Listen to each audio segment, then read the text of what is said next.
Welcome to the Breakfast Couch. Hello, I'm Michael Rowland. And I'm Lisa Miller. Thanks for joining us. Coming up, Aussie actor Rose Byrne on the hit TV show Physical, and Jeff Goldblum on bidding farewell to the Jurassic World. we also find out about the poll asking you to nominate Australia's favourite mammal.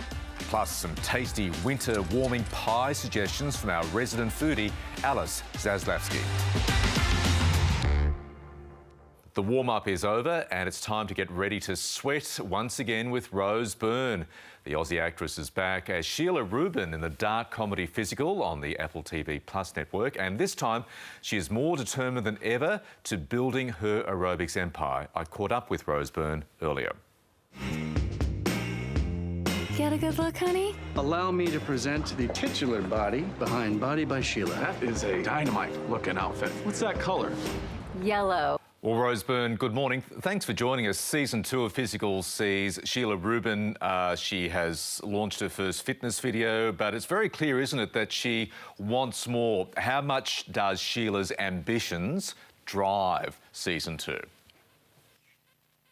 Well, I think, her ambitions really are at the forefront of this season. It's far less about her internal battle and more about her external battles this season. So she's sort of connecting her inner voice to her outer voice and actually kind of trying to fight and establish herself as this aerobics brand and be taken seriously. And she sort of quickly sees how limited she is within this contract she has at this very conventional company run by a lot of men. And she quickly has to kind of pivot again to see how she can change things up. I am committed to growing my business. You have a following, but I don't have this. Sheila has enormous self-belief. It's a very American trait, not necessarily a trait shared by many Aussies. As an Australian actress, do you have to work even harder to channel that enormous self-belief shown by Sheila? Yeah, my brother always says 1 in 3 Americans could have their own talk show. And I think that's probably right. It's a quintessentially American story. I mean, it's this idea of entrepreneurship. People felt a little disillusioned, some women, and they sought to get more independence financially, which wasn't always that easy. And this is kind of starting that. Greta, would you want to go into business with me? I just have one condition. No more secrets? What secrets?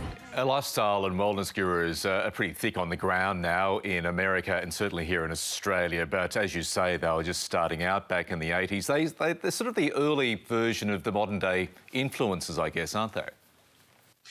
Yeah, it's a real reverse engineer of looking at now where everyone has, from Goop to Spanx to everybody has an online platform or a market or some idea they're trying to sell about what to eat, what to drink, what to wear, and this is the beginning of that. And, we look at the rise of infomercial in season 2, particularly around, we have a new character, Murray Bartlett joins us, another fellow Australian who is a total dreamboat. I control my own name.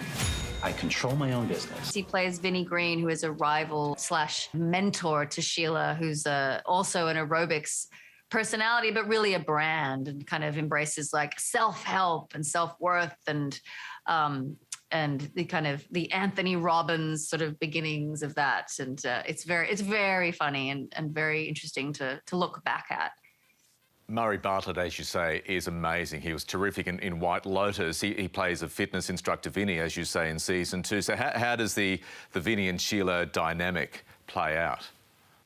Well, she gets intrigued by him and also envious to see how, what he's achieved and how he's achieved it. But as she kind of gets closer to this flame, is exposed to like the deep dysfunction and around his life and the cost of what he's doing. But it's a very fun few chapters of the show. I could gush all day about Murray Bartlett.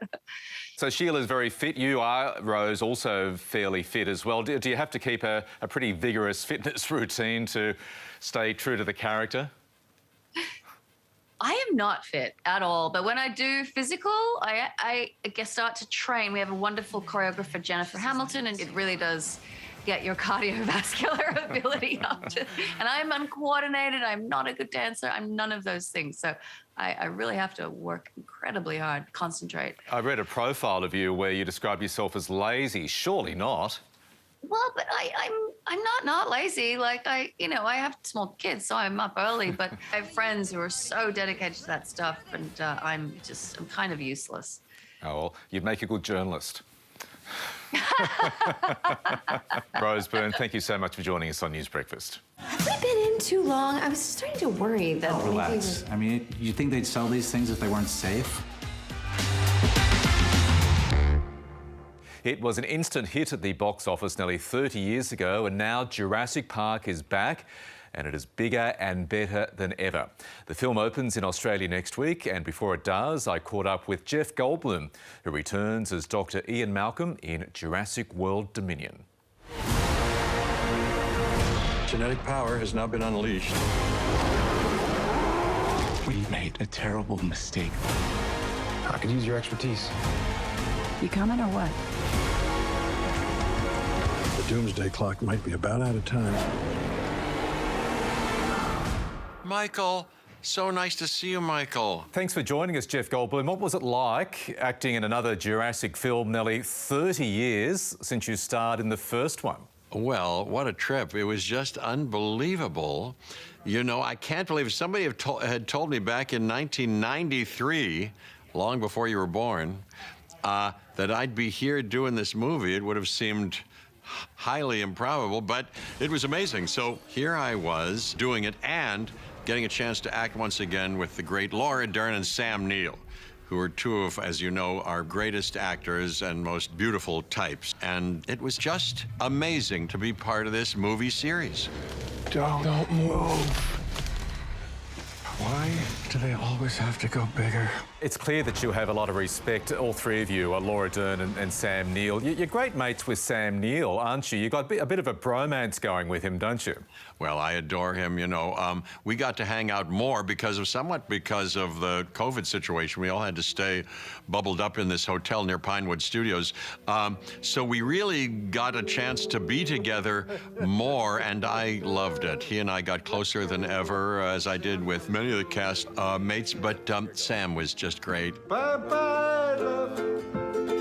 Bye-bye, happiness. Hello, loneliness. I think I'm gonna... And then I spent some time in Australia, and he hosted me and took me to his favorite restaurants and gave me a little tour of the Sydney Opera House. So it was unbelievable. What a great experience. You play Ian Malcolm again. Dr. Malcolm gets no shortage of quirky, witty lines. He gives off a fair bit of snark as well. What do you like most about playing Dr. Ian Malcolm? Well, he's some kind of character, as written originally by Michael Crichton in those delightful books. And then Steven Spielberg turned him into a cinematic person of interest. I like that he's smart, yet cool, yet witty, passionate, loves his kids, we know at this point, and is joining the good fight to fight against ignorance and greed, and wants to use, I think, his resources to create as much global cooperation to solve some of the big problems. We're racing toward the extinction of our species. We not only lack dominion over nature, we're subordinate to it. Given we're down under, one last question. I know he watches the program. Have you got a message you'd like to send out to Sam Neill? Yes, I would. Sam Neill, I adore you, my brother. I give you a big hug and a kiss, and I'm thinking about you every moment of the day, especially as I'm around all these dinosaurs and talking about you every moment of the day. Oh, I'd love that. Jeff Goldblum, thanks for joining us. Thank you so much for doing this. I'll see you soon. If our world's gonna survive, what matters is what we do now. A baby raptor? I made a promise we would bring her home. You made a promise to a dinosaur. Yeah. What?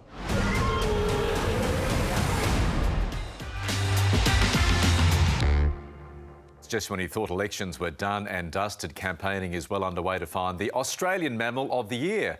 To tell us all about it, we're joined from Adelaide by Ellen Fidian from the Royal Institution of Australia's Cosmos magazine.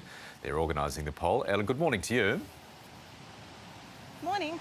So tell us why this contest? Why did you come up with the idea? We think it's a fantastic idea, by the way, of trying to find Australia's most popular mammal. Thank you. So Cosmos is a science magazine, and obviously because we're a science magazine, we love The Guardian and BirdLife Australia's Bird of the Year poll. We were really excited by the Eucalyptus of the Year earlier this year, and obviously the OG New Zealand Bird of the Year, but we thought it was time that Australian mammals get a bit of love too. There are over 300 different mammal species in Australia. Most of them, or many of them, are endemic, so they don't appear anywhere else. So we think it's probably time that Australians take a look at all of the different mammals that we have. And I'm going to ask this question because it at least makes me feel like I sound intelligent. Apparently, Ellen, Australia boasts 3 main branches of the mammalian evolutionary tree, which sounds fantastic. We do. Yes, yeah, we're one of the only places in the world where we have all 3 different types of mammals. So you've got your marsupials. Obviously, we talk about koalas and kangaroos a lot. So they give birth to very, very young animals. We have the monotremes, which lay eggs, so obviously echidnas and platypuses, and then also the placental mammals, which I kind of like to think of as like the basic mammals. So those are things that give birth to much, much more developed young. So we have a lot of rodents that fit that category, bats, and also marine mammals, dolphins, whales, dugongs, that sort of thing too. That's right, and people don't normally think about dolphins, for instance, being mammals, but they are, and very popular too. Yeah, absolutely. So we're going to give a bit of a spotlight to some of the really famous mammals in Australia, and we've been talking to a range of different mammal experts, but we're hoping that people kind of meet a new favourite animal out of this. We're getting experts to nominate their favourite mammal. A lot of them have picked very obscure ones. A lot of them have picked mammals that are vulnerable or endangered as well. And so we're going to be talking about a lot of much more interesting mammals that you might not have heard of before. I'm glad you made that point, Ellen, because sadly a lot of Australian mammals have either been made extinct or are on the brink of extinction. Absolutely. And a lot of them are really, really important to the ecosystem as well. So Tasmanian devils are an obvious one. They play a really important role as predators because they manage a lot of other animal populations. I really love bandicoots, and they're really important ecosystem engineers. So the way that they dig and the way that they eat scatters dirt around different ecosystems and makes sure that different plants can grow. OK, we're getting lots of great suggestions triggered by your contest, Ellen. I mean, I've got one. I think I'd like to nominate Jimmy Barnes as my Australian favourite mammal. He does meet the qualifying guidelines, doesn't he? Yes, so officially we're saying any native Australian mammals. We're talking to experts to decide exactly where we define Australia and exactly where we define native, so we're referring that to the scientists. Much like the Governor-General doesn't vote in the Australian election, we don't think humans should be in the contest, so we're not including those because we can't vote for ourselves. But any other native mammal. OK, well, I like the quokka. Yeah, I'm very sorry about that. How's the quokka? I love the quokkas. Mainly found on Rottnest Island in WA. Quokkas are wonderful. I really, really love quokkas as well. I think I'm going to be a real swing voter in this contest. We've got nominations open at the moment.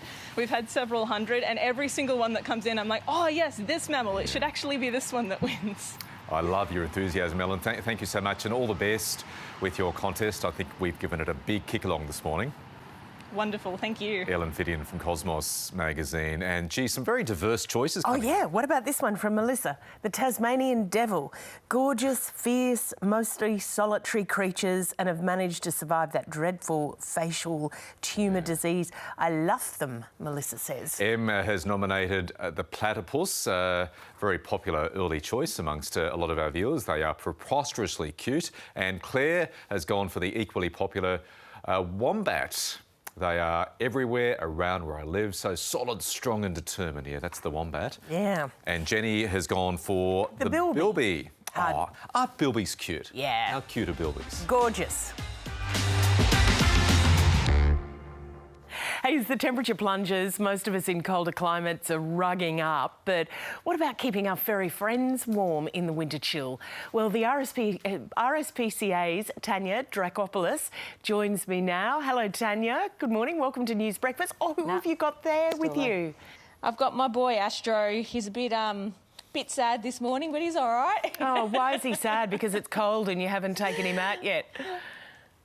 I know. I'm one that gets up at 5:30 every morning and he gets to go out, rain, hail, shine. Oh, hey, well, this is what started the conversation, actually, whether this cold weather should be factored into when you take the dogs out, how you do it. What are your thoughts?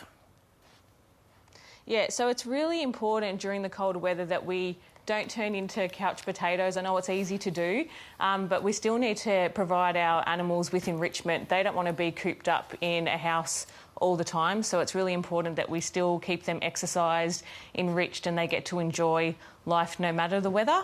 Australian weather, it's not so cold that it's too cold to take your dogs for a walk. That also goes for, you know, your cats and your small animals. It's really important that if at night gets quite cold, that if we can bring them in and keep them warm. And if you can't bring them in, make sure that they've got shelter. It's away from drafts, winds, especially those little pocket pets. A lot of people forget about our rabbits and guinea pigs, and they really can't, it's really hard for them to regulate their body heat. So it's really important that we can try and bring them inside and add more bedding for them as well. So the message is, if you've got an outside pet, you might need to think about making them an inside pet over winter. Yeah, even if it's like a laundry, and if you can't bring them inside, we understand some people can't. I would make sure they've got a really waterproof area that's away from the drafts, that the rain, they can't get wet, they can stay really dry. And I guess another important thing for those that have horses and livestock, to make sure that the water doesn't freeze over. We need to make sure that our animals always have fresh water no matter the weather. And in these sort of winter months, those water troughs can get frozen.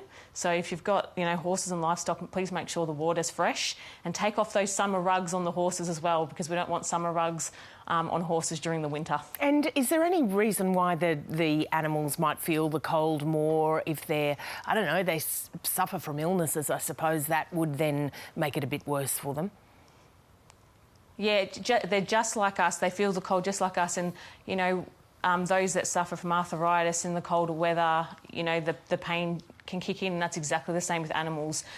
Those animals that suffer arthritis, you know, that pain can really trigger off in the winter months as well.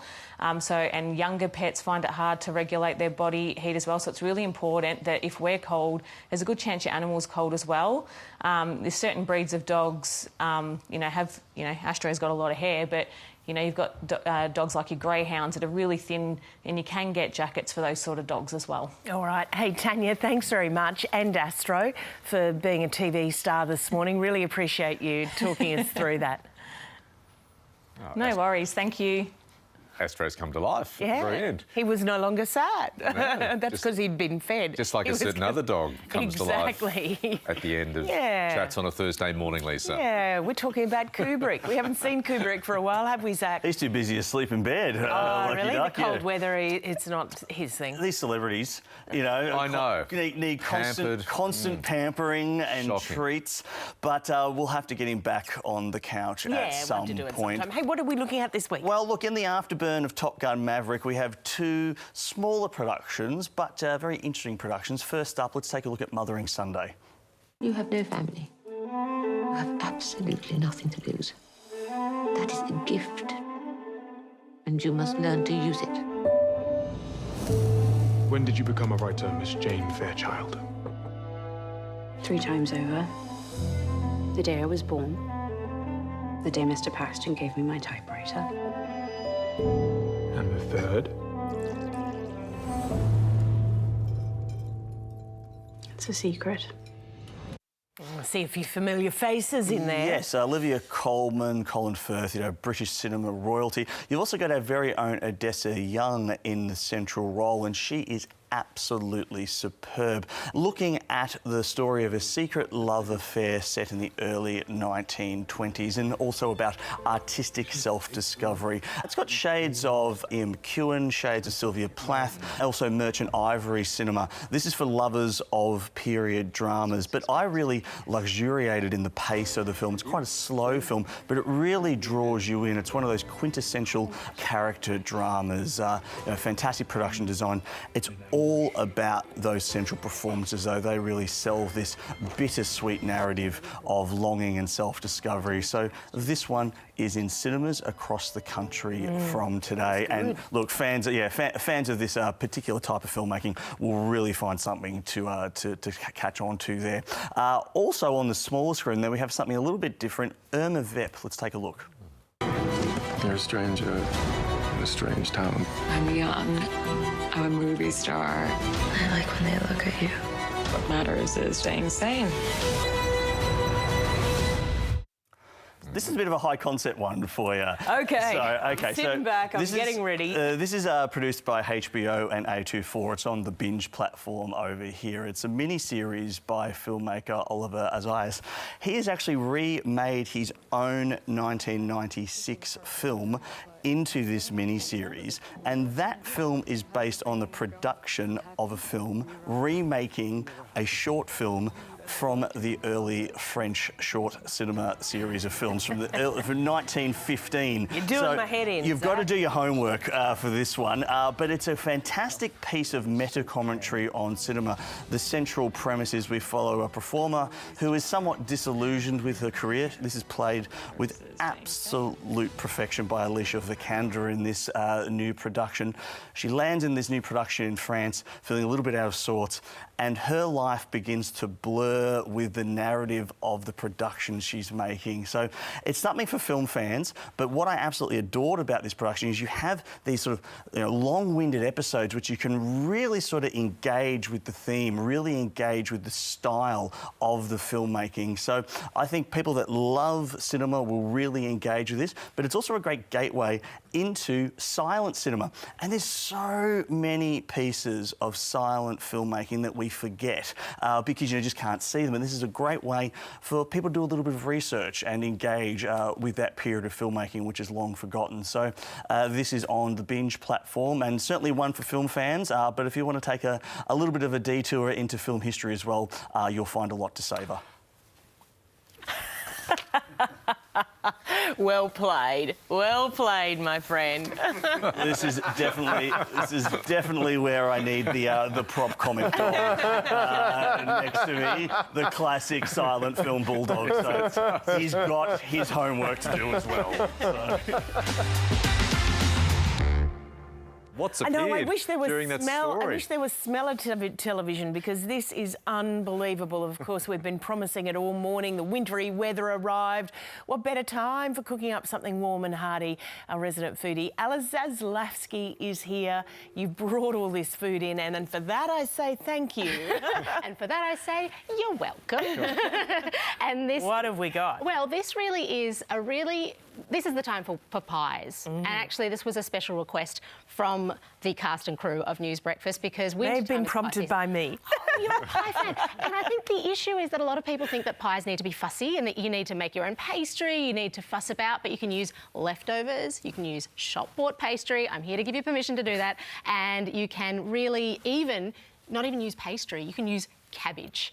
Now, we know how much you loved the cabbage segment last time, so I thought I'd show you what to do with the outer leaves of the cabbage. Right. I've just texted Tony, by the way. Where is he? I'm surprised he's not here. I think he's got a plate set. He's probably hoeing into the... It's very unlike Tony to be absent when the grub's in front of him. OK, so what's this, Alice? This is called a giant golubets, and it's a dish that's otherwise known as like a pigeon. Golubцы are like cabbage rolls, but this is a big one. Alisa Timoshkina is the originator of the recipe. She's actually also one of the founders of Cook for Ukraine. Hello. Welcome, Tony. Hello, Tony Armstrong. Well, just in time. What a coincidence. And the reason why I thought I'd make you something else with cabbage is because Alisa Timoshkina, who created this dish, I'm helping host a little cooking class for her on the weekend, a digital class, which you can find out about online. But also because it's such a delicious way to show that you don't even need pastry. You can use vegetables, leafy vegetables. I want to show people the inside of it. Where can I do that? What camera? Go to camera 2. Yes. Yeah. Here, it's beautiful. It's rice, and I'm not sure I'm doing a very good job, but I think I'm going to spill it all over myself eating it. Well, dive in. But I'll give it a try. Give it a try. So it's rice and vegetables, and you use cooked rice. You can use a cooked pulse if you've got some bulgur or some, let's say, some barley or some quinoa, whatever you've got. And then it's like a yogurt and dill sauce on the side. Then... what's this one in the... This is, you'd think it'd be a fish pie or a chicken pot pie, but this is a collie pot pie. Sticking with the brassicas. Close up of Lisa eating. How much cauliflower? Good. And cauliflower loves cheese. Cauliflower loves cheese. Cauliflower loves curry powder. So this has both of those in like a cheesy bechamel sauce. Store-bought puff pastry. Just remember, the all butter puff is what you're looking for. All butter puff. But hang on, store-bought. Store-bought. What? I don't have to make my own pastry? No. Don't make your own pastry, especially not puff. You can make short crust if you want to, and there is a benefit to making your own pastry. You can put your own ingredients into it. You can put like a cheesy crust together. But in the instance of puff, it kind of takes days to make a really good puff at home. So there are some really fantastic Australian puff pastries that you can buy from the freezer section of the shops, and then just thaw it on the bench for, you know, sort of between 40 minutes to 2 hours until it can roll out. And it's good, isn't it? It's beautiful. And you know, these segments now have just been you having to talk the entire time because we just start eating. You keep talking, Lisa. Tony, it's a fine line, isn't it? I'm not even supposed to be out here at the moment. No. Between having a beautifully golden crust and burning it to a crisp, which I fear I do, trying to cook a pie. So what do you say to those people who are a bit reluctant to foil. Go for gold, so yeah, to speak. Foil is your friend, except when it comes to the microwave. Oh, you heard that? Yeah, I was hoping you didn't hear that. Yes, but if you feel like your pastry is getting a little bit brown a little bit too quickly, pop some foil over the top and that will keep it from getting too much colour. However, in restaurants, you'll find that actually they take the pastry further than you think because it gives it that lovely caramelised, burnished kind of taste and colour. And on the topic of caramelised burnish, this is a tarte tatin, which is one of my favourite. That's the one with the pears, the dessert. So you've got that in front of you, everybody except for Tony, who's already eaten his. So fair enough. One of my faves, and this is a tart that you turn out. The pastry goes on the top and then you flip it out at the table. You can use whatever winter fruit you've got, from pears and apples and rhubarb. Even if you've got some stewed quince, you can use that too. Again, shop-bought puff, and it's the caramel, the buttery, sugary caramel, which you can sort of see. You can make that together. Again, all the recipes will be available online. Fabulous. I would never have thought a cauliflower pie could taste so beautiful. It is awesome. Especially at 10 out of 10, Alice. Oh, it is great. Thank you very much. And you don't even have to make your own filling. If you've got some leftover curry from the night before, you know, if you've got some stewed vegetables, I heard one of the viewers texting in about barley and lamb and vegetables. Put that underneath as your little pot pie filling, and then the pastry goes on the top, and it's just, boom, surprise. Absolutely beautiful. Thank you so much, Alice. Always. Any questions, Tony? Because I know that you'll be wanting to follow up with, you know, making this at home. Yeah, no, because I quite often let my leftovers go to waste, especially when I make a curry. So this would be the perfect filling for my next pie. This is it. And you next being first. But you can also portion it out, Tony Armstrong. It should never go in the bin. Alice, thank you, Alice. Thank you. You're welcome. Thank you for joining us here on The Breakfast Couch. We'll see you again soon. Goodbye.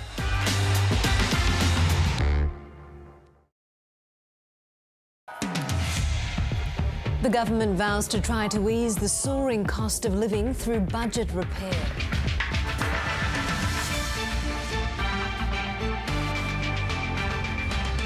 Ukraine's president remains unwavering in the face of Russia's onslaught 100 days since the invasion began. China's foreign minister speaks about resetting relations with Australia at the end of his Whirlwind Pacific tour. And the Queen's Jubilee celebrations press on despite the monarch's own absence. Hello and welcome to ABC News. I'm Mariam Saab. Prime Minister Anthony Albanese says his government will go through its first budget line by line to see what can be cut to address cost of living pressures. He's about to take off on his second overseas trip as leader. But with another interest rate rise expected within days, it's the economic crisis at home that he's racing to resolve. Here's political reporter Elias Klur. Big smiles. Labor's victory lap continues. Doing our part here in South Australia to deliver an Albanese Labor government. To all of you true believers, I give you this commitment: we won't let you down. A roaring reception in the city of churches for a new Prime Minister facing an economic reckoning. Hopefully you've noticed No hubris from our side. We've got down to work. We've got down each and every day to make a difference. Households are hoping a difference will soon be reflected in their soaring bills. Spiking gas prices has so far been the new government's focus, but next week another expected interest rate rise will add more pain. On top of that, the Prime Minister today reaffirmed the previous government's fuel excise reduction will end in September. We have no plans to change that decision. Next week, state energy ministers will meet to thrash out a plan to help those struggling to pay their bills. Hopefully we are now in a new chapter of cooperation and working together. And the government hopes its submission to the Fair Work Commission late yesterday, arguing for a 5.1% wage rise for Australia's lowest paid, will help them keep up with inflation. There are real pressures on these vulnerable people, and they deserve, in my view, not to have a real wage cut, but to have their wages keep up with the inflation rate. The Prime Minister and his newly sworn-in government have warned there's no easy fix to what they've described as a cost of living crisis. Making matters more difficult, a government debt bill soaring towards $1 trillion, restricting how much money they can throw at the problem. The plan is to see what fat in the budget they can trim. We'll be going through line by line and seeing what we can do to make a difference, to create the space. The PM has a busy week abroad and has announced the lodge will be his permanent home when he returns. Elias Kluwer, ABC News, Canberra. China's foreign minister has concluded his 8-nation Pacific blitz, weighing in about resetting Australia's relationship with Beijing. Wang Yi blamed a political force in Australia that views China as a rival as the reason behind the deteriorating relationship. Speaking in Papua New Guinea, Mr. Wang says concrete actions are required to reset the relationship. The crux of the problem is that some political forces in Australia insist on treating China as an adversary rather than a partner and portraying China's development as a threat rather than an opportunity. Mr. Wang failed to ink an ambitious deal with 10 South Pacific nations but did sign more than 50 smaller bilateral agreements during the tour. A 16-year-old boy has been stabbed and killed in Sydney's west. Police were called to the Ropes Crossing home around 3 a.m. on Saturday, where a group of teenagers had been gathering. Officers performed CPR until paramedics arrived, but the teenager couldn't be saved. Homicide detectives are investigating if a fight over a girl sparked the attack. Police are searching for 3 teens who fled from the scene. We believe there was 3 offenders involved who fled from the scene. At the moment, we have a crime scene established down there. They're examining the scene and we'll be doing some searches. Anyone with information about the stabbing is urged to contact Crime Stoppers. Ukraine is marking 100 days of war since Russia's invasion. It's been a time of utter devastation, with UN aid agencies saying more than 15 million people in the country are in need of assistance and protection. A third of the population has been forced to flee, starting new lives in new countries, including some who are now calling Australia home. 100 days after the first shots were fired, there's little left, and little sign of this war ending anytime soon. As Russia continues to tighten its grip in the east, Ukrainians are celebrating small wins, pushing back Russian forces in the battle for Severodonetsk. We have been defending Ukraine for 100 days now. Victory will be ours. Glory to Ukraine. The UN says at least 15 million Ukrainians are in urgent need of humanitarian assistance, with the number growing each day. Those who managed to escape had to leave loved ones behind. My father stay in Ukraine, my grandmothers, grandfathers, all my family stay in Ukraine. Tetiana Pishna and her daughter fled to Sydney 2.5 months ago, but her husband stayed to volunteer in the war. Yes, I love my husband and my daughter-in-law, her father, but we think we love Ukraine. Who do it? He need help Ukraine. While the pair are adjusting to life down under, I very want to go to Luna Park. But you not go. Yes, but I very much. The devastation back home in Kremenchuk in central Ukraine is still front of mind. So we look news and cry. Really, it's very, very hard for us. Ina and Danil Silatkova are from the same city. We hide in the bathroom when every day when we heard the sirens, and our children was very scared. Now safe and living in Rosebery near Sydney Airport, their little boy and girl are scared of the planes that fly overhead. Same sound. Like a missile. Like missiles. Yeah. As they settle into their new home, like so many Ukrainian refugees, they need the bare essentials. So we need sheets, we need bedding, we need pillows, we need quilts and throws. These are things that we just don't have. The war has made the Silatkovas want to start afresh in Australia. I want to go to TAFE, get learning. I already got a job, like kitchen hand, but it's a good job. I want to rent some flat and live here, and I believe that my children can stay here.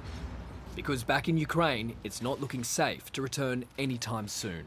Cameron Gok, ABC News. The Queen's Jubilee celebrations have continued, but the star of the show was nowhere to be seen. After experiencing discomfort during earlier festivities, she pulled out of a Thanksgiving service honouring her 70 years on the throne, instead watching on from Windsor Castle. Some familiar faces, however, did turn up and caused quite a stir. Let's go to our Europe correspondent Nick Dole with this report from London. The bells at St Paul's Cathedral rang out for an absent guest of honour, but the Queen was said to be watching on TV. She would have seen her Prime Minister arrive. She probably heard the boos too. And she'd have noticed the much warmer welcome for the Duke and Duchess of Sussex. The Jubilee marks their first joint public appearance in Britain since they stepped back as senior royals. They've previously accused someone in the family of racism, and Harry said his father and brother were trapped in their roles. While the couple may have felt the eyes of the congregation on them, they seemed relaxed enough with their relatives. But this was all about the Queen and celebrating her 70 years of service. We all know that the Queen likes horse racing. Your Majesty, we are so glad that you are still in the saddle, and we are glad that there is still more to come. Exactly who will be Australia's future head of state is far from resolved, a reality acknowledged by Her Majesty's representative. At the moment, people centre on the Queen, and then when she goes, which she must, then the succession comes in. There's a new discussion in Australia. But in the meantime, when we look at role models and female role models, where can you go past with someone who's just given everything? For the second day in a row, big crowds have turned out to catch just a glimpse of the royal family. They knew they wouldn't get to see the Queen, but no one here seems too disappointed. We got a glimpse of Prince Charles, Prince William and Princess Kate as well, in her lovely yellow outfit. It was actually very amazing and I enjoyed it a lot. You got some good photos. Armed with a camera phone and binoculars, young royal watcher Mattia thinks the Queen's earned a day off. She's been on the throne for God knows how long. She deserves a rest. Yeah. The younger royals are already stepping in to take the pressure off. One day, the crown will be theirs to carry. Nick Dole, ABC News, London. Returning back home, celebrations for the Queen's Platinum Jubilee continued in Canberra. The monarch has enjoyed a close relationship with the capital, visiting 14 times out of her 16 trips to Australia. She's been a constant presence. A Queen welcomed across the country over 7 decades. Today there was a tribute in her favourite Australian city where she's opened nearly everything, including the new federal parliament. Her service to Australia and the Commonwealth was honoured with the renaming of Aspen Island on Lake Burley Griffin to Queen Elizabeth II Island. It's home to the National Carillon, officially opened by Her Majesty in 1970. The Prime Minister Anthony Albanese may have appointed the nation's first Assistant Minister for the Republic, but today he was full of praise for the Queen. For 7 remarkable decades, Her Majesty has been the embodiment of grace, fidelity and dignity, and Australia has a deep affection for her. She is, after all, the only reigning monarch most of us have known, and the only one to have ever visited our great nation of Australia. In footage released today, the Queen made a special call last month to the Governor-General and the 2022 Australians of the Year. Well, hi, Your Majesty. Thanks for coming to chat to us. This is awesome. The Queen reminisced with the group over her trip to open the new Parliament building 34 years ago. I don't know whether it's still there, but there's this little pond inside. Yes. It intrigued me very much indeed. I wondered how many people had fallen into it. When I told my mum last night that I was getting to meet you, she cried. How cool's that? So I think I've made her very proud as well. So yeah. Fond memories shared by many Australians through a long and successful reign. Chantel Alcouri, ABC News. The Cat Lovers Show has returned to Melbourne after a 3-year hiatus. This year's expo is already sold out and it's bringing up some warm and furry feelings. Andrea Nierhoff went along. It's said that dogs have masters and cats have servants. And at the Melbourne Convention and Exhibition Centre, proud pet parents are putting that love on show. From Burmese to Bengals, Persians to ragdolls, some had one thing on their mind.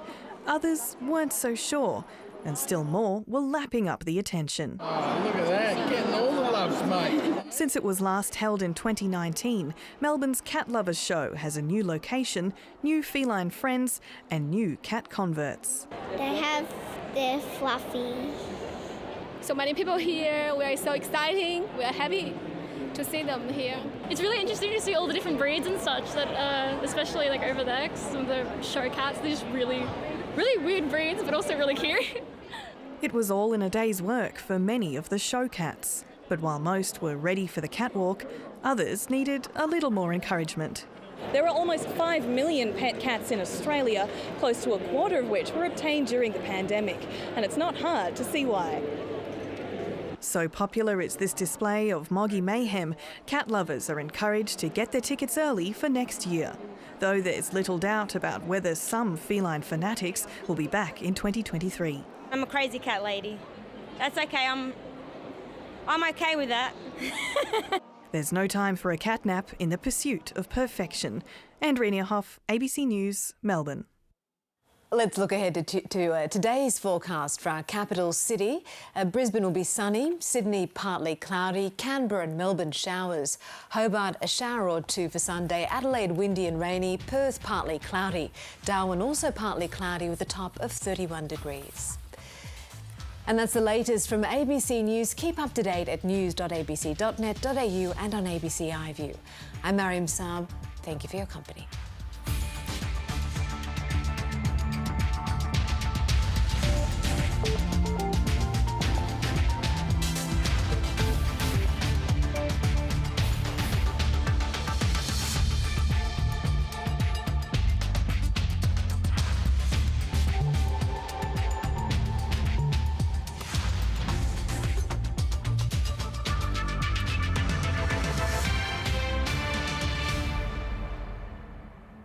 Nowhere to run. Sports coaches can sexually abuse and pretty much get away with it. There was this kind of, we don't want to wash our dirty linen in public. I never told any of my friends what happened to me.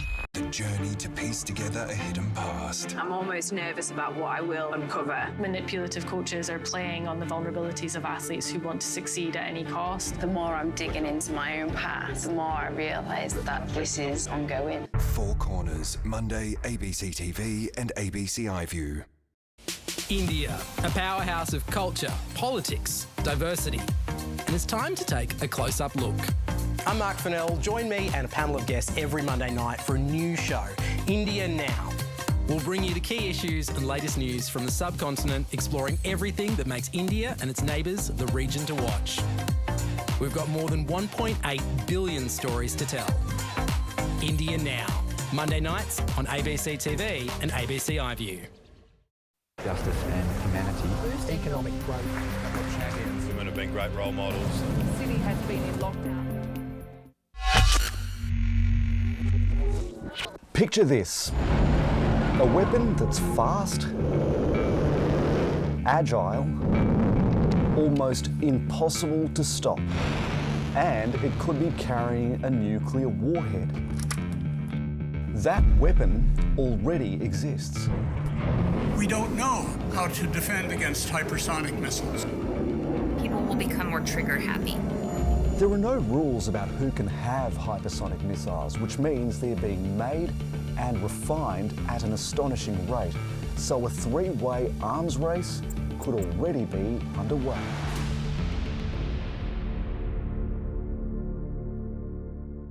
Ever since the start of the nuclear age, we've been living among weapons that could technically destroy the world several times over.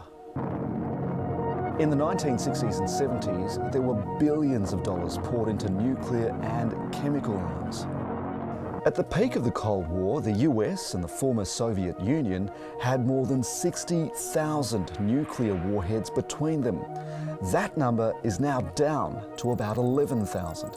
But to put that into perspective, blowing up just 100 of those nuclear weapons would cause huge problems. Severe famine and exposing everyone on the planet to high levels of UV radiation. One reason why that nuclear threat was and is still kept in check is this idea of mutually assured destruction. Basically, any nuclear launch by Russia would result in an immediate retaliation by the US, causing catastrophic destruction to both nations. But hypersonic missiles are upending that principle. They're very difficult to defend against. The most advanced air defense systems in the world just can't calculate the math fast enough to be able to intercept these weapons, especially because they can maneuver. That poses real strategic issues for missile defense.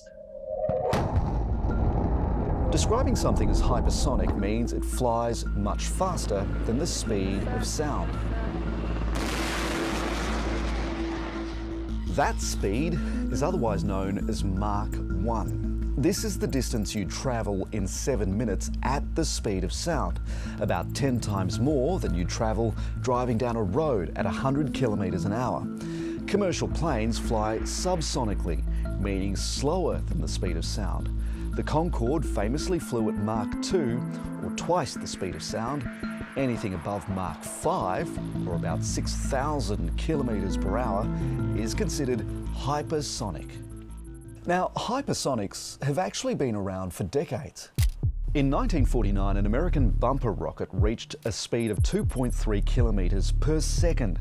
That's about 7 times the speed of sound. Several decades later, NASA made a demo version of what it called a rocket plane, which could theoretically fly 8 times the speed of sound, but the project was never finished. In 2004, NASA successfully flew its hypersonic experimental vehicle, or HyperX, just below 7 times the speed of sound. Pretty much all the intercontinental ballistic missiles in existence can also be considered hypersonic because they reach speeds above Mach 5. But all of those examples could only travel at those speeds for short periods of time, until now. The technology that allows for sustained hypersonic flight is here. Hypersonic missile technology is not new. Intercontinental ballistic missiles have been around since the 1960s, and they have part of their flight trajectory is hypersonic. The difference with an intercontinental ballistic missile is that it follows a predictable path. Ballistic missiles are launched on a large rocket and fly on a predictable trajectory determined by gravity. That takes them out into space and then back into the atmosphere again. So let's compare that to hypersonic missiles. They're launched on smaller rockets that keep them within the upper reaches of the atmosphere. There, they can maneuver around unpredictably and in the final few seconds of flight, dive and strike a target. That atmospheric sweet spot means they're only detected in the final stages of flight. they're able to very quickly move side to side. So they're more like the snitch in Harry Potter's Quidditch game, much more difficult to catch and predict the movement of. Right now, there are two types of hypersonic missiles being developed. The first, a hypersonic glide vehicle, or HGV, relies on a rocket to boost it to a high altitude. It then glides to its target along the upper atmosphere, manoeuvring along the way. The second, hypersonic cruise missiles. These also travel at a lower altitude, but the difference is they're powered by a high-speed jet engine called a scramjet. This allows them to easily change course and be fired from more places, like jets and submarines. A scramjet is different to a normal aircraft engine because it doesn't have any turning blades or components inside it. It's basically a big tube where you mix fuel and air together, they burn, and it provides forward propulsion just by the fact that the vehicle's moving so fast. Russia and China have made some serious inroads into hypersonic technology. The DF-17, a ballistic missile specifically designed to launch a hypersonic missile, was on display during China's 2019 military parade, and they tested two nuclear-capable hypersonic missiles, which circled the globe in 2021. The Kremlin says it's used what's called a Kinzhal hypersonic missile. That means dagger in Russian, during the invasion of Ukraine, targeting an ammunition warehouse in the country's west. US military intelligence has suggested Russian forces have used them repeatedly since. These attacks would mark the first ever use of hypersonic missiles in combat. Their Kinzhal hypersonic weapon that they used in Ukraine twice now is really the 9K-720 Iskander short-range ballistic missile that they started developing way back in 1988. So Russia's hypersonic efforts aren't really all they're made out to be, but China's very much are. Никто не слушал. Послушайте сейчас. The two nations, Russia and China, have openly said that their investments in hypersonic weapons are to counter American influence. China's R&D infrastructure is so robust that they really pose probably the most potent threat in the hypersonic arena. And so what does the US do? It's now racing to catch up. We're behind in hypersonics. We failed to deter Russia. Last year, China what do you mean we're behind in hypersonics? But the US is committed to only developing conventional hypersonic weapons, or non-nuclear weapons. But a hypersonic nuclear weapon can be 100 times less accurate than a conventionally armed weapon and still sort of accomplish the mission because of the relative size of its blast radius. A conventional weapon is a much smaller boom, so it has to be significantly more accurate. And that's really sort of slowed the US's progress down. The US Department of Defense has requested $4.7 billion for hypersonic weapons research, and that's on top of the $3.8 billion they asked for last year. And they've already done a few successful tests. Which means right now the US has two functional scramjet missile technology demonstrators. No nation has a hypersonic scramjet-powered missile in service, so the US looks to be in the lead. Australia's in on this too. We've been testing hypersonic flight at the Woomera testing range in South Australia since 2009. I'm very pleased to join two great friends of freedom. And since then, we've committed to the AUKUS agreement between Australia, the US and UK. It says the AUKUS partners will work together to accelerate development of advanced hypersonic and counter-hypersonic capabilities. So what does this all mean? Well, the big picture is that this could completely change modern warfare and diplomacy as we know it. The fact that they're utterly indefensible, at least as we know them right now, really could make things a bit more complicated. In the psychology of warfare, it provides an opportunity for a first strike against another nation's government or weapons stockpile. Hypersonic weapons are so fast that there would be very little time between a launch being detected and leaders deciding whether to retaliate. People will become more trigger happy. The compressed time frame to make a decision makes people much more likely to want to be the first strike as opposed to the second strike, because you can't preserve your second strike capabilities. If a country detects a hypersonic missile coming at it and suspects it could have a nuclear warhead on it, it may immediately respond in kind by launching its own nuclear missiles. And so some people have argued that hypersonic missiles do raise the risk of a nuclear exchange. A UN report concluded that countries could expand the conditions necessary for the use of nuclear weapons in response to the deployment of hypersonics. The report said that these ramifications remain largely unexamined and almost wholly undiscussed. So they're basically saying nuclear war could be inching closer and closer, and no one is doing anything about it. In fact, the collapse of existing arms control agreements inherited from the Cold War has made the whole situation worse. We've got to really work hard on preventing deterrence breakdown, revitalising arms control, adapting it to today's world, and then reinforcing and really having a very serious discussion about the future of the non-proliferation regime and how we have to strengthen its weaknesses. So without any barriers, the development of hypersonic weapons technology is underway.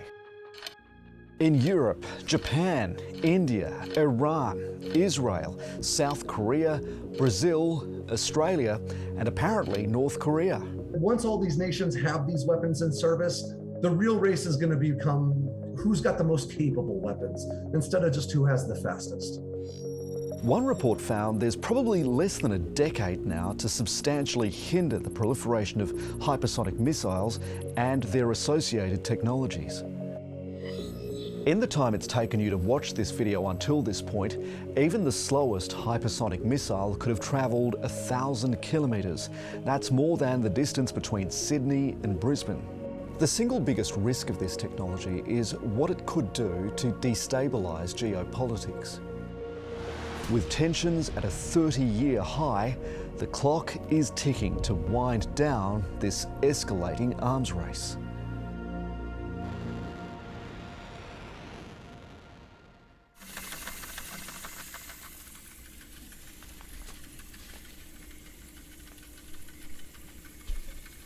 Julian Assange is the hero of our times. My name is John Shipton. I'm Julian Assange's father. The maximum sentence of 175 years. Because he published the truth. The story is I am attempting to get Julian out of the In no sane world can this be normalized. How does it feel to be the father of such a controversial figure? Was that him on the phone before?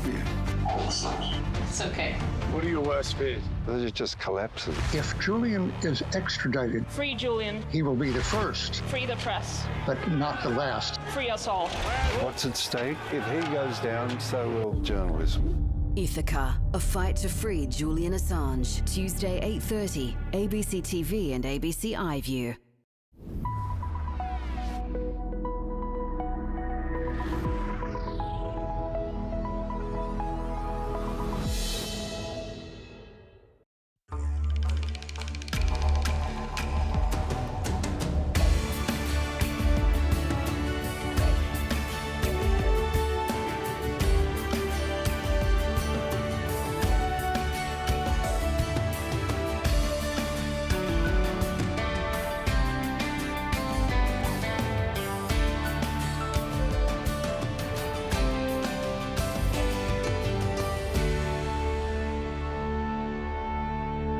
Hello, I'm Pip Courtney.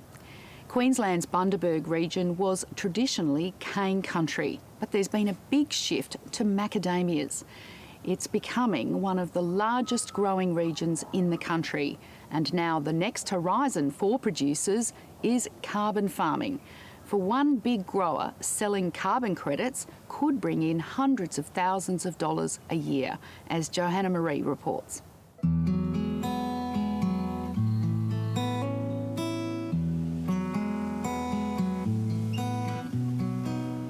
The macadamia harvest is in full swing at Hinkler Park Plantations. It's one of the biggest producers in Australia, with 1 million trees sprawled across the Bundaberg region. The farm is celebrating a decent crop, despite a wet end to summer, and one that's also considered carbon positive. It's been a lot of work that we've put into different processes, and it's a goal that we weren't originally looking to kick. But they've certainly kicked it.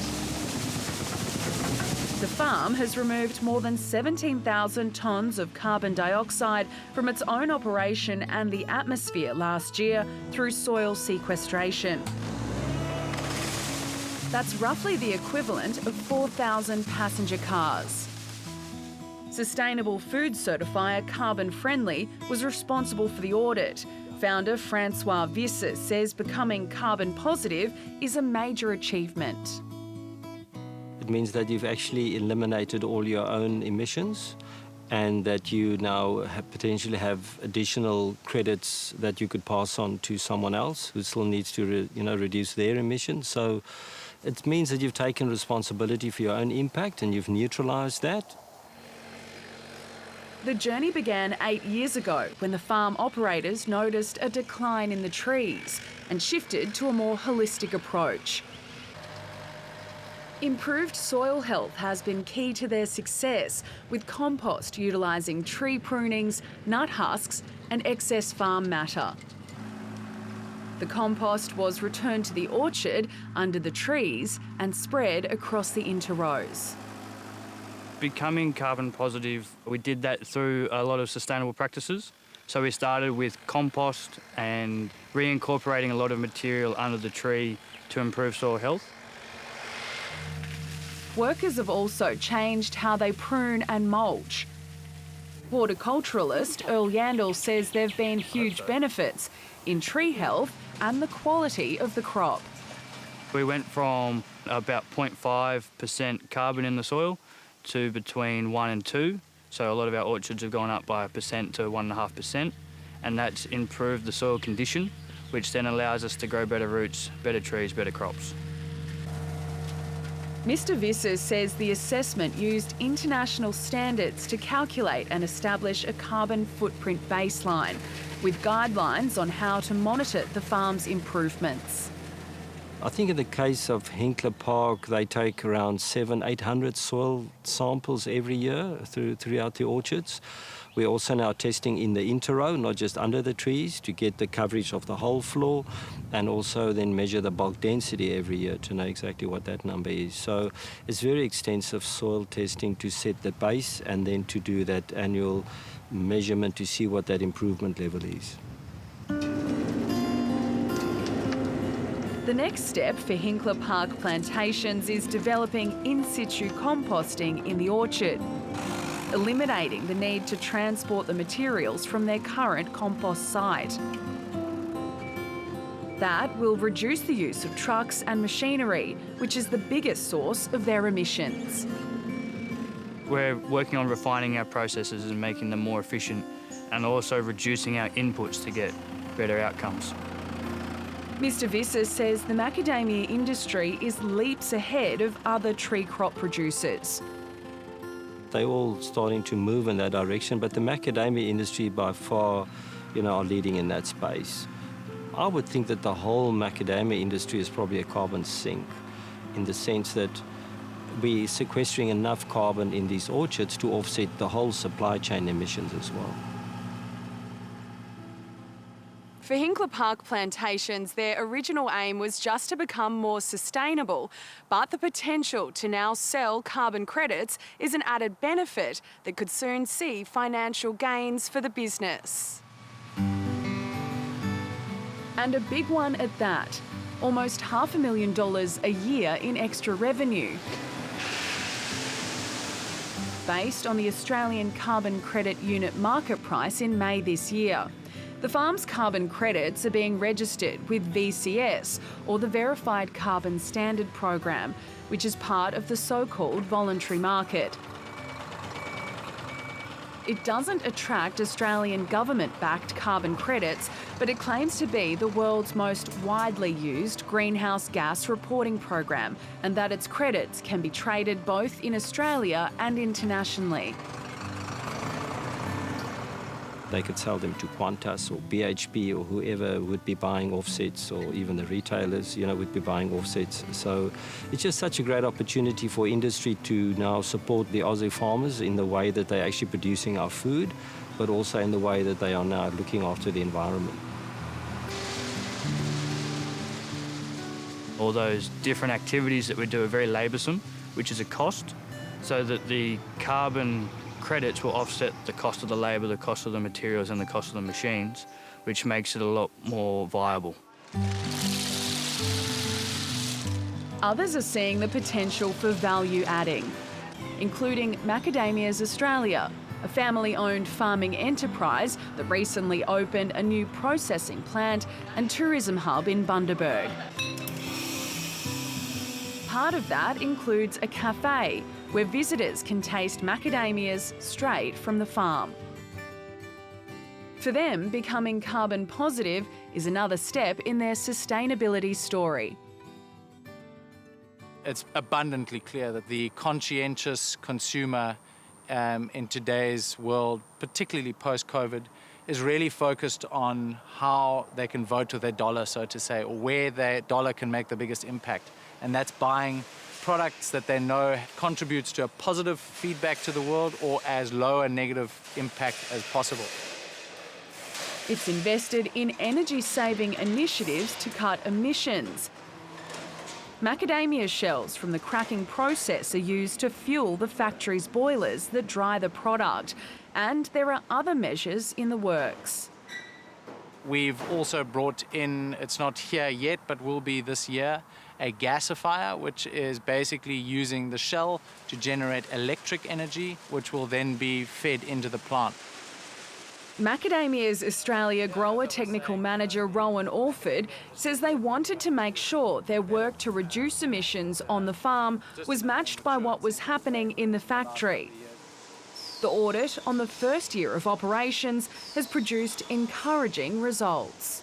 To cut the numbers down to one basic number is with what we've fixed on the farms and what we used in the factory as what we've burnt as CO2 versus what we sequestered on the farm, we're roughly fixing about 2.2 tonnes of CO2 per tonne of nut. Once certified, the plan is to develop markets for a more sustainable category of food that sits between conventional and organic, with branded carbon-neutral packets of nuts eventually appearing on supermarket shelves. I definitely think that's going to happen. We just got to formalise this category and putting these mechanisms in place to enable that, which is what we do, because we now can also certify the crops or the products as being carbon neutral crops and products. So we've developed that certification. So yeah, I think we're putting that infrastructure in place for that to happen now. The emerging carbon economy can be confusing, but for Hinkler Park Plantations, the benefits have been worth it, and it believes others should consider changing how they deal with carbon. If not just for the carbon credits, but for the overall improvement in tree health and quality. So you'll find that your trees will produce a bigger and better crop as you improve that soil structure. So you've got to remember that a lot of the growth happens under the ground, and it's something that we have to look after. It's not something we can see, but it's something that makes a big difference.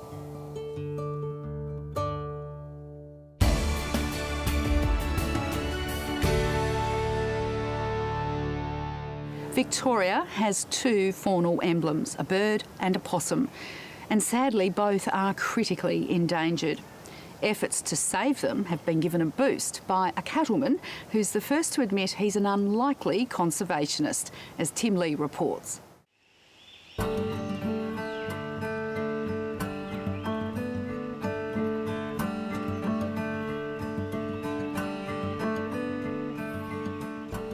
In the ranges east of Melbourne, there's a pocket of bush that looks picturesque, but otherwise unremarkable. Bruce Logan has just sold 40 hectares of it to a conservation body. Big deal, you say? Well, a big deal it is. Because this land is home to not one, but two of Australia's most cherished and rarest species. The helmeted honeyeater and the lowland leadbeater's possum. Both are the faunal emblems for Victoria, and sadly, both are critically endangered. That's why today, Ben Cullen is inspecting the new fence that will keep Bruce Logan's cattle out of this precious piece of bush, now owned by the Trust for Nature. And this habitat's so important. I mean, it's so hard to find this stuff. The Trust for Nature is one of Australia's oldest conservation organisations, working with like-minded private landholders, volunteers, government agencies and others. Its aim is to protect, restore and manage plants and wildlife. And to do so, it relies on donations, private and public.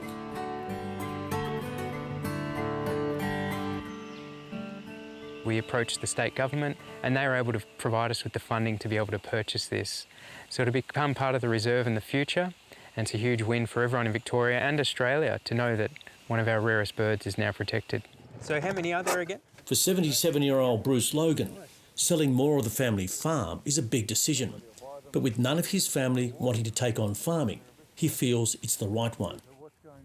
Even my son and family are not interested in it, so why not give it to somebody who'll appreciate it and the land? And I think that Trust for Nature will enjoy it, and I'm hoping that they'll ring me up and tell me in 2 years' time that the bird numbers are up to 500, and that'd certainly please me. How significant is this piece of bush? I believe it's of national significance. We've got 2 species here that are critically endangered in Australia and known around the world as being really significant. So there's less of these than there are, say, bilbies or something like that, some of our iconic species. So this is a really important place that they occur here in what was Bruce's backyard.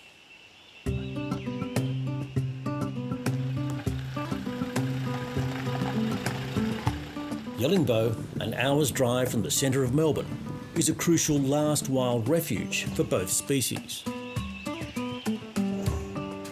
It's the last naturally occurring population of the helmeted honeyeater, and Ash Wednesday bushfires unfortunately led to the demise of the cockatoo and upper. Operation. Pacific Islanders now make up 10% of abattoir staff. They are widely admired for the sacrifices they've made to come here. It goes without saying that's something that I think a lot of us Aussies could never do. They've done the tough roads, leaving their home country to come to Australia, and you have to, whilst it's not always home, you have to make it feel like home, and they have to get the rewards that they can help back at home their own family and home country. The upside is the money they earn and send home. The downside is homesickness. It's so long. I miss you, my family and my wife and my kids. Yeah, I really miss them. So I just focus my work. And we are here because we have a purpose, is that we have to.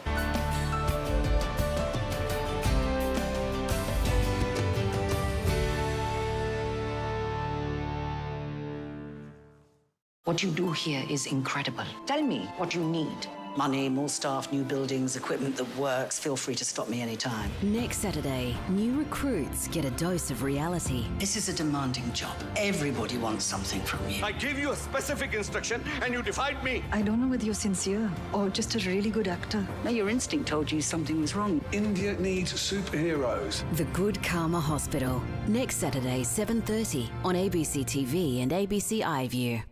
Nowhere to run. Sports coaches can sexually abuse and pretty much get away with it. There was this kind of, we don't want to wash our dirty linen in public. I never told any of my friends what happened to me.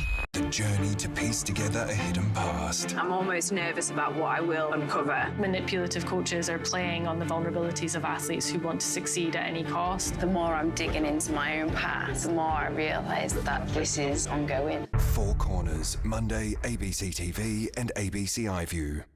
It doesn't change who you are. The Prime Minister told Parliament justice and humanity.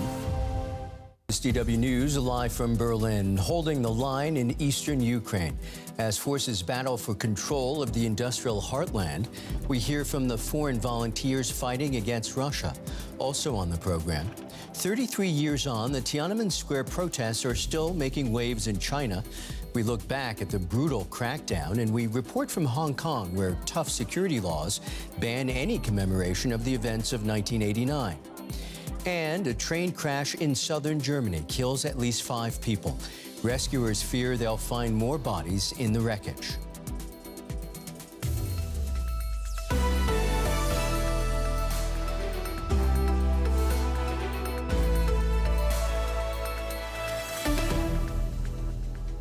And a warm welcome to our viewers around the world. I'm Michael Oku. More than 3 months into the Russian invasion, Ukraine says a fifth of its land is under enemy control. But its own troops are holding the line in the key eastern city of Severodonetsk. A local governor says Ukrainian forces have pushed back the invading troops with help from volunteer fighters from abroad. The road to Severodonetsk in eastern Ukraine. For weeks, the strategically important city has been a key objective of Russian attacks.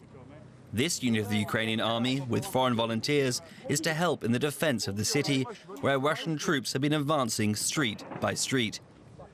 We're going to push Russians back. It's going to take a day, month, or a year. It doesn't matter. We are on the right side of the history.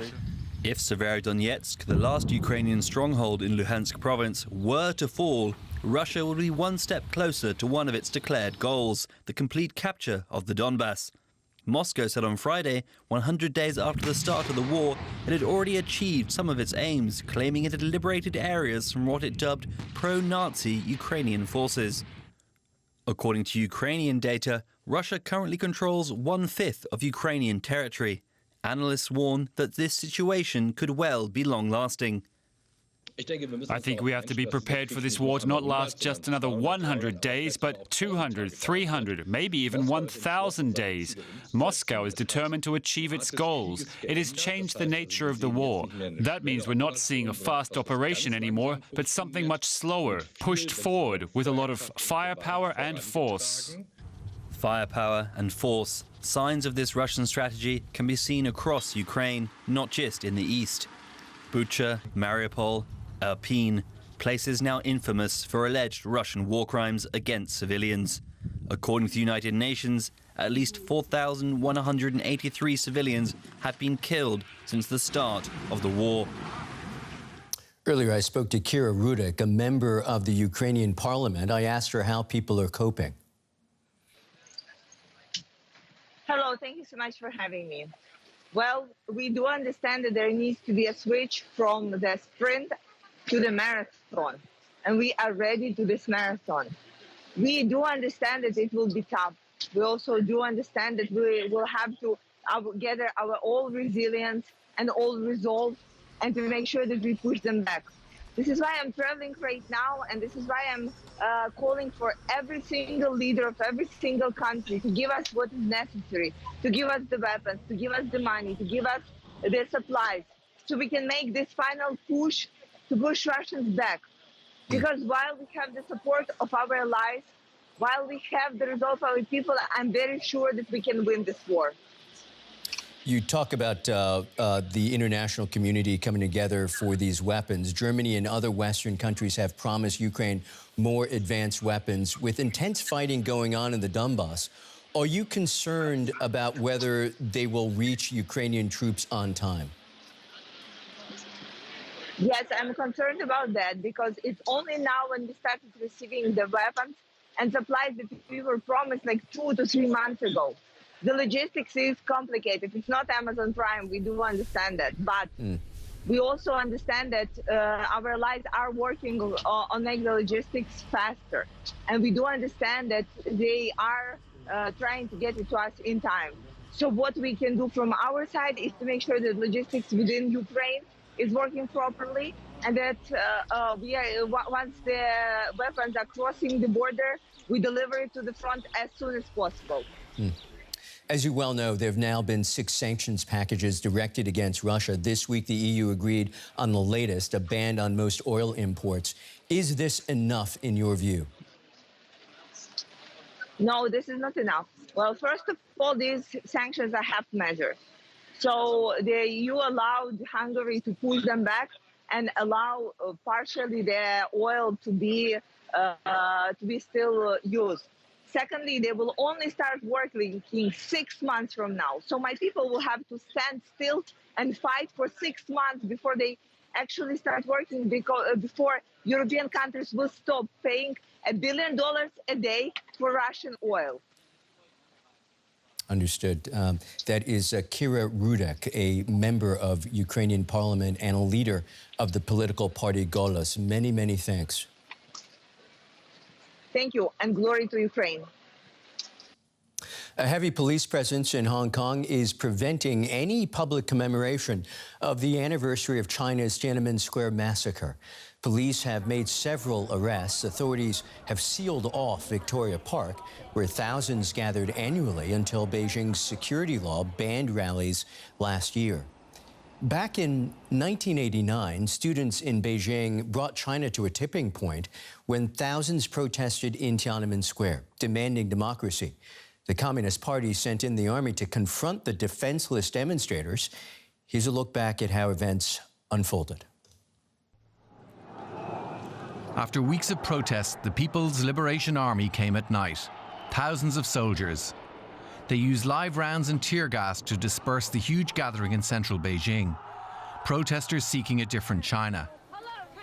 There were running battles overnight, and in the early hours of June 4th, tanks and armoured personnel carriers began their attack on Tiananmen Square. The soldiers beat people, shot people, ran people over with tanks. By dawn, the vast concourse was clear. The official death toll was 241, but other estimates believe at least 10,000 people were killed by their own military. The Communist Party has resisted any calls for an investigation into how many perished.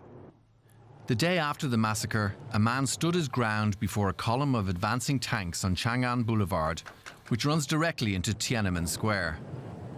Tankman's solitary act became the defining image of the protests, and one that has blighted the Communist Party's reputation to this day.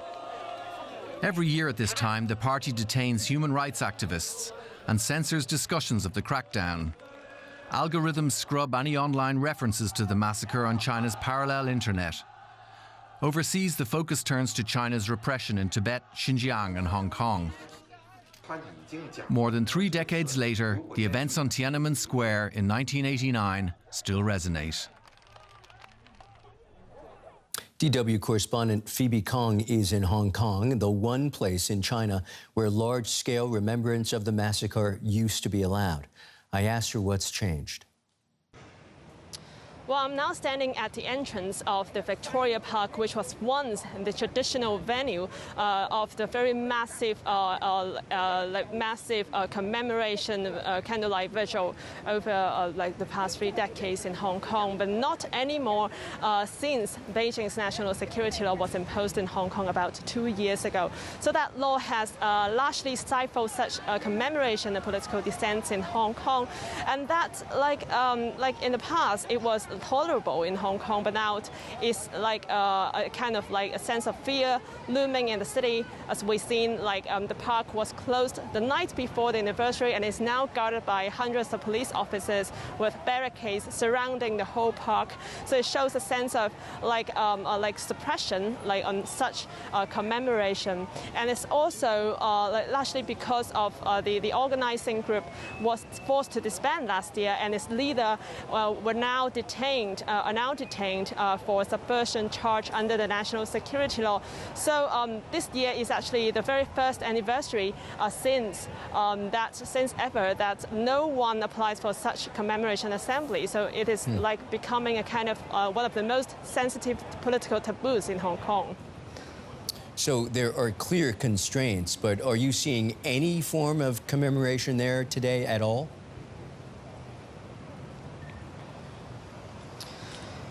Well, the ways of I came here to express the deepest sympathies of the government, and especially those of Chancellor Olaf Scholz.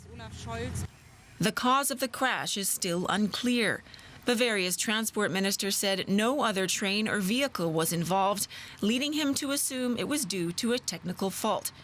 It's one of Germany's worst train accidents in recent years. In tennis, Iga Swiatek has won the French Open women's singles title after defeating Coco Gauff in straight sets. Now, Swiatek never let American teenager Goff find her flu over the entire match. It's the 35th straight match won by the #1 ranked Pole and her second French Open title in 3 years. That's all for now. Up next is Shift, but stay with us. There's more news at the top of the hour.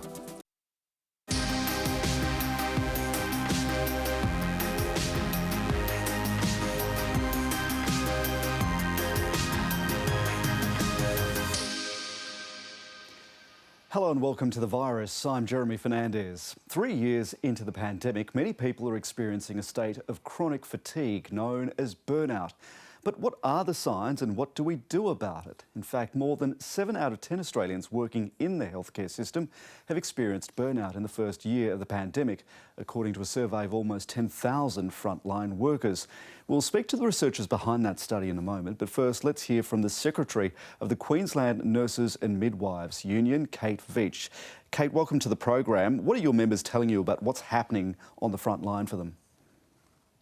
Thanks, Jeremy. Look, on the front line right now in hospitals and health services across Queensland, there are lots of nurses and midwives experiencing burnout. Burnout is a state of unmanaged stress over a long period of time. The prevalence of burnout in nurses and midwives is higher now than ever, and obviously that's on the back of the COVID-19 pandemic. We know the COVID pandemic has been an exacerbating factor. Do you have a sense of how much worse it's gotten because of that? How bad were things before COVID? Look, here in Queensland, we were able to undertake a survey of members prior to last year's Omicron outbreak in December. And what we know from that was there was about 58% of people surveyed, our members surveyed, who said that they didn't feel safe in their structures right there and then. They didn't feel the system was safe for them or their patients. We do know that burnout has been happening across the world in nursing and midwifery for many years prior to the pandemic. Can you explain that a bit more for us? What do you mean by the structures weren't safe for them? Yeah, so what we do is we regularly obviously have communications with our members, and there are 3 top issues that have come up again and again prior to the COVID pandemic, but much more during the COVID pandemic, which are workloads, the stress of actually managing the high demand in the system pre-COVID, but also safety. So safety in the terms of their psychological, their physical, and their cultural safety. And the last thing that has been stressing nurses and midwives here in Queensland and across the nation has been job security, especially in the aged care sector. Do you have a sense of how far these problems penetrate through the healthcare system? Look, in terms of nursing and midwifery, we are the largest clinical workforce, and that's everywhere around Australia. So we would think that these problems are penetrating all of the health services, the community services, and obviously aged care services where nurses and midwives work. I'm interested in what that means for the quality of work and the safety of patients as a result of that burnout. Yeah. Well, what we know is that a system that doesn't have a positive practice environment, and what I mean by a positive practice environment is one that embraces a safety culture, one that provides safe workloads for nurses and midwives, good communication and collaborative practice, safety on all levels that I mentioned before, which are physical, psychological and cultural. These are indicators that when the environment isn't giving those aspects, that the situation for nurses and midwives is that they can't provide the care that patients need. So that does compromise the safety of both the system and the patients and the nurses. What does that mean for the patient? Does that mean prolonged treatment? Does it mean a greater risk of death? Look, in terms of what happens is the nurses and midwives work harder. They work longer. They're in a system right now where the numbers and the amount of overtime that nurses and midwives are doing to keep the system safe are enormous, Jeremy. I can't go into the numbers, sheer numbers of hours that nurses and midwives are working extra to maintain safety in the system. We're obviously in the middle of the flu season now. How do you see this playing out over the next few months, in these critical few months where COVID intersects with cold and flu? Look, we've been referring to this situation as fluvid in our general membership.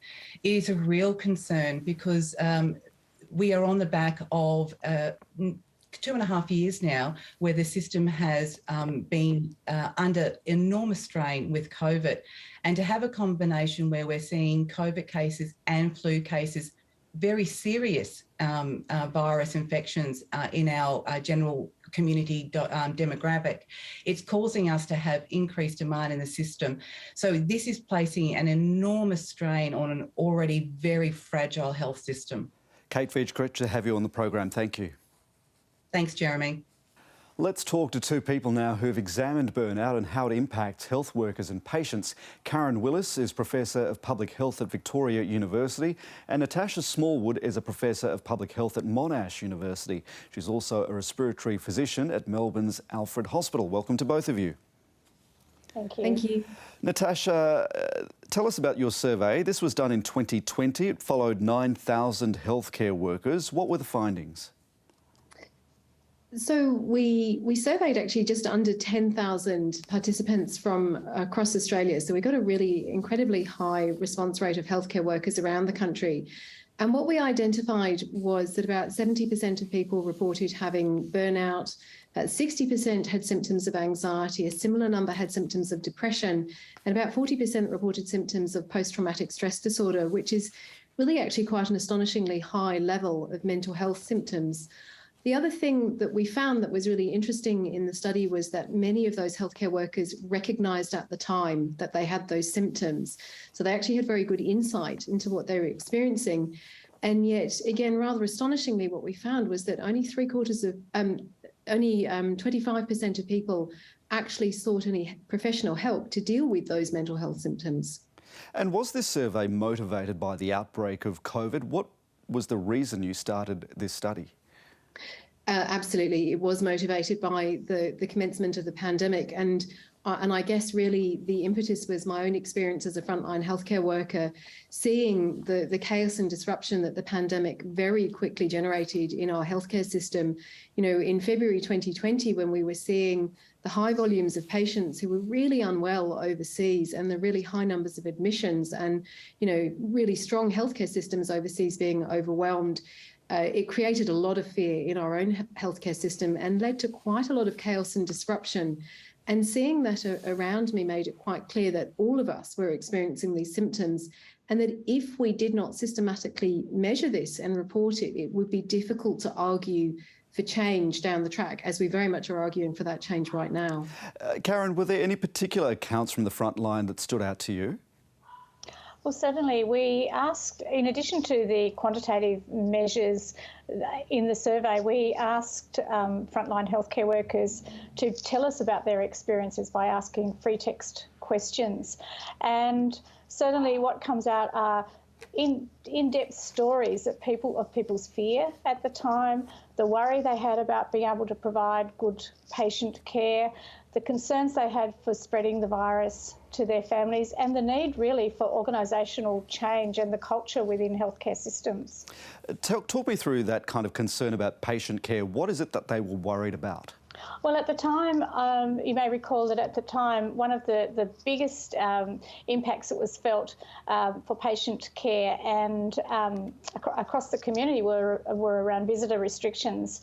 And so healthcare workers talked about having to comfort people who were unable to have their family close by, to witness people dying without their loved ones present. And this caused huge, what we call moral distress for healthcare workers. But they also talked about the struggles to provide good patient care when they were needing to, for example, don and doff PPE, and the increased time that took in terms of the provision of patient care. They were also extremely worried about people not seeking help, or not being able to provide help because of the fear of the hospitals being overrun. So it was kind of traversed a whole range of issues that they saw that patient care may be compromised. Professor Natasha Smallwood, this survey was done in 2020. For you as a frontline health worker, do you have a sense of how things have changed since then? I mean, things have changed to an extent in the sense that we now have, we have good levels of personal protective equipment, we have vaccines, we have treatments, And I guess we have the experience in this country, which is very unique, of having a healthcare system that has never been completely overwhelmed. So we are very privileged. And 2 years down the track, you know, it's quite reassuring where we are. But I guess what we're experiencing is a really high level of burnout, because healthcare workers have had to continuously respond at this heightened level of stress for more than 2 years now. And, you know, we've got people who are working excessive hours. And on top of that, we've got all the catch-up care that we're doing. So we know a lot of people did not come forward for, you know, routine appointments. We didn't see the usual numbers of cancers or heart attacks or other medical conditions that we normally would have seen in 2020 and 2021. So there's a lot of catch-up work that is now coming to us. And while the virus levels have settled a bit, we're now going into our influenza season, and we have really high numbers of patients in hospital with both COVID and with influenza. So it's really challenging because the pressure doesn't stop. And that's why so many people are burnt out. And we're hearing increasing numbers of people who are leaving because of that pressure. Professor Karen Willis, there's often an emphasis put on people trying to cope with COVID on finding some individual resilience. To what extent does that help a frontline worker? Well, we actually found that healthcare workers are extraordinarily resilient. We did a measure of resilience in the survey, and they scored really highly on that. What we do find that sometimes supporting individuals and providing individuals with those kinds of interventions may be useful, but more importantly, what came out time and time again is the need for organisational and cultural change to actually really support the mental health of health workers at all times and not just in crises.